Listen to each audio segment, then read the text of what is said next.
आज हम आ गए हैं अवकलन के थर्ड पार्ट में। अवकलन में हमने सारे फॉर्मूला उस दिन देख लिए थे कि y का हम डिफरेंशिएशन जब भी करते हैं तो ये सारे फॉर्मूलाज थे, इसके बेस पे सारे हम क्वेश्चन सॉल्व कर सकते हैं। बट ये सारे जो फॉर्मूलाज हैं ये कैसे बने, मतलब आप केवल इतना ध्यान रखिए कि ये जो फॉर्मूला है y इक्वल टू x की पावर n, इसका जब हम डिफरेंशिएशन करते हैं dy बाई dx करते हैं तो x की पावर n का बनता है nx n माइनस 1 ये होता है। तो केवल ये फॉर्मूला इतना एम्प्टी है कि अगर ये वाला फॉर्मूला आपने याद कर लिया तो second, third, fourth, fifth, sixth ये सारे फॉर्मूला आप खुद कर पाओगे। कैसे? तो यहाँ देखना y इक्वल टू एक्स की पावर n, तो हमने इसका डिफरेंशिएशन कैसे किया? पावर तो आ गई थी आगे और बाकी पावर जो है वापस लिख के उसको माइनस 1 करते हैं, यही करते हैं हम हमेशा। ठीक है, अब हम लेते हैं y की पावर x, क्या लेते हैं? ये वाला फॉर्मूला लेते हैं। ये कैसे बना देखा, y की थर्ड वाला फॉर्मूला ले रहे हैं हम, तो ये फॉर्मूला आपको याद करने का कोई जरूरत नहीं है। तो y इक्वल टू एक्स, तो y बराबर हम जब x ले रहे हैं तो ये इसका डिफरेंशिएशन कैसे होगा? तो ये सब इसी फॉर्मूले से होगा। हम क्या करते हैं, पावर को नीचे लाते हैं। इसमें पावर क्या है मुझे ये बताइए, इसमें पावर है क्या? कोई पावर है? इसमें पावर है 1। अब मुझे कैसे पता चला कि 1 है पावर? क्योंकि पावर का मतलब होता है कि जो हमारा बेस है, जो आधार है, उसको इतनी बार लिखते हैं। तो ये आधार एक बार लिखा हुआ है, 1 बार लिखा हुआ है, इसका मतलब इसकी पावर कितनी होगी? 1। जैसे आप लिखते हो 2 की पावर 2, यानी हमें इस बेस जो आधार 2 है उसको कितनी बार लिखना पड़ेगा? 2 बार। कितनी बार लिखना पड़ेगा? 2 बार। तो हम 2 बार लिखा, तो इसमें 2 बार में हम इसको 2 बार लिखते हैं, 2 इंटू 2, तो हम लिखते हैं 2 इंटू 2, 2 बार क्यों लिखते हैं? क्योंकि पावर 2 है। तो यानी पावर का मतलब होता है जितनी बार हमें पावर दी गई होती है उतनी बार उस बेस को लिखना होता है। तो अब यहाँ पे कुछ नहीं, इसका मतलब पावर 1 है, तो यानी मैंने 1 कैसे माना? क्योंकि ये बेस एक बार लिखा था। अगर यहाँ पे x और इंटू एक्स इक्वल लिखा होता तो मैं x की पावर 2 मानता। ठीक है, तो हमारे पास x की पावर 2 नहीं, x 1 ही लिख रखा है, यानी पावर कितनी मान ली मैंने? 1। अगर x की पावर 0 होती है तो उसका हम आगे देखेंगे। बाकी अभी देखते हैं y इक्वल टू एक्स की पावर 1 है, यानी दी नहीं थी लेकिन मैंने 1 मान ली क्योंकि 1 ही होगी।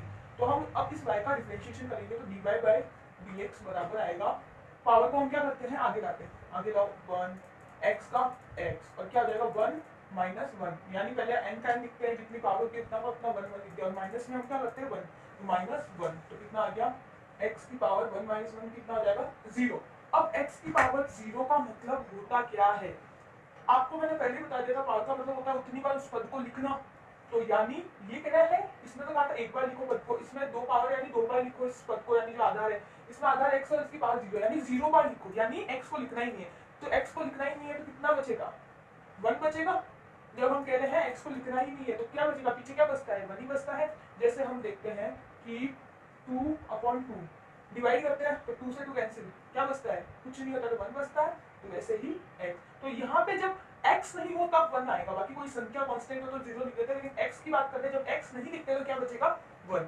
तो इसका हो गया dy बाई dx क्या जाएगा 1। यहाँ देख लीजिए आप y इक्वल टू एक्स का dy बाई dx 1 डायरेक्ट आएगा। आप या तो आप इन फॉर्मूलों को डायरेक्ट याद नहीं कर सकते तो केवल 1 एक फॉर्मूला याद कर लीजिए, इस फॉर्मूले के अकॉर्डिंग आपके सारे फॉर्मूले बन जाएंगे। अभी ये थर्ड वाला फॉर्मूला हो गया, थर्ड वाला फॉर्मूला हो चुका है, थर्ड वाला फॉर्मूला हो चुका है। तो अब हम देखेंगे ये वाला फॉर्मूला, सेकंड वाले में देखिए y इक्वल टू 1 है, यानी अब इसमें तो x है ही नहीं। मैंने क्या कहा, अगर हमें खुद को x हटाना हो तो बचता है 1, लेकिन जब x ही नहीं हो, कुछ नहीं है, तो वहां पे क्या आ जाएगा 0। क्या आ जाएगा? कोई भी कांस्टेंट संख्या हो, y इक्वल टू 1 है तो dy बाई dx डायरेक्ट क्या आएगा 0। कोई x का पद है क्या? x वगैरह कुछ नहीं है ना, तो क्या लिखोगे आप 0। जब x का पद और x की पावर 0 यानी हमें खुद को x को हटाना है, तब बचता है 1। क्या बचेगा? 1। लेकिन x का पद ही पहले से हो ही नहीं, कुछ भी नहीं हो, यहाँ पे कुछ भी नहीं हो। मान लीजिए यहाँ पे, अब हम सॉल्व करते हैं सेकंड y इक्वल टू 1 या कांस्टेंट, कुछ भी कांस्टेंट हो सकता है। कांस्टेंट का मतलब होता है 1 से लगा के अनंत तक कोई भी संख्या। तो अब इसका dy बाई dx क्या होगा? dy बाई dx 0, डायरेक्ट 0 कैसे आएगा? क्योंकि x का पद ही नहीं है हमारे पास, x है ही नहीं, तो डायरेक्ट क्या आ जाता है 0। तो ये वाला फॉर्मूला भी हो गया। जब x दिखे ही नहीं तो आपको 0 लगाना, बाकी x वाले में इस फॉर्मूले से सॉल्व होगा। अब हम लेते हैं फोर्थ फॉर्मूला। फोर्थ फॉर्मूला है हमारे पास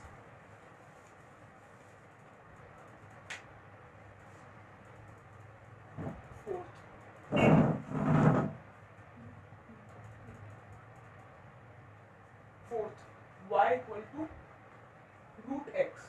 आपको पता होगा रूट एक्स का मतलब क्या होता है, रूट का मतलब पावर हाफ होता है, यानी एक्स की पावर हाफ, एक्स की पावर 1/2। तो हम इसका डिफरेंशिएशन करेंगे, dy बाई डी एक्स क्या होगा, dy बाई डी एक्स। पहले हम पावर को आगे लाते हैं, तो हम इसमें देखो पावर क्या है हाफ, तो हम इसको आगे लाएंगे, लिख दो आगे हाफ एक्स का एक्स।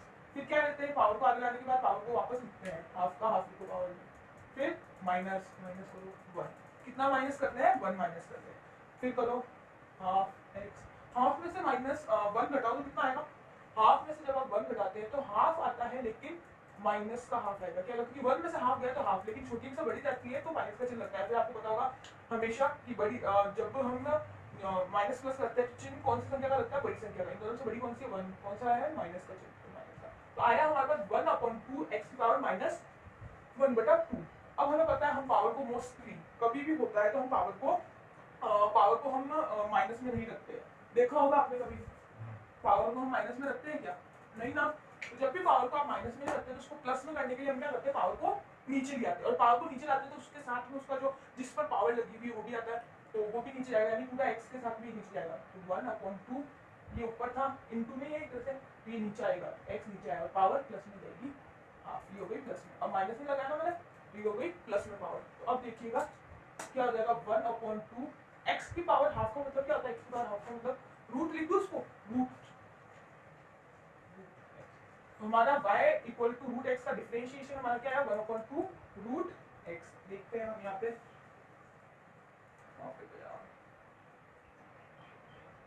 देखिए ये y equal to root x का डिफरेंशिएशन क्या होता है, 1/2 रूट एक्स। तो ये आपको ये फॉर्मूला भी याद करने की जरूरत नहीं है, अगर आपको डिफरेंशिएशन नहीं आता है तो आप डायरेक्टली निकाल सकते हैं। फिर है हमारा u इंटू वी का, u/v का, ये भी ऐसे हुआ है, एक एक का हमने डिफरेंशिएशन किया है। तो अब डायरेक्टली अब ये भी बताने की जरूरत नहीं है, बस आपको इतना ध्यान रखना है कि ये आपको केवल हमें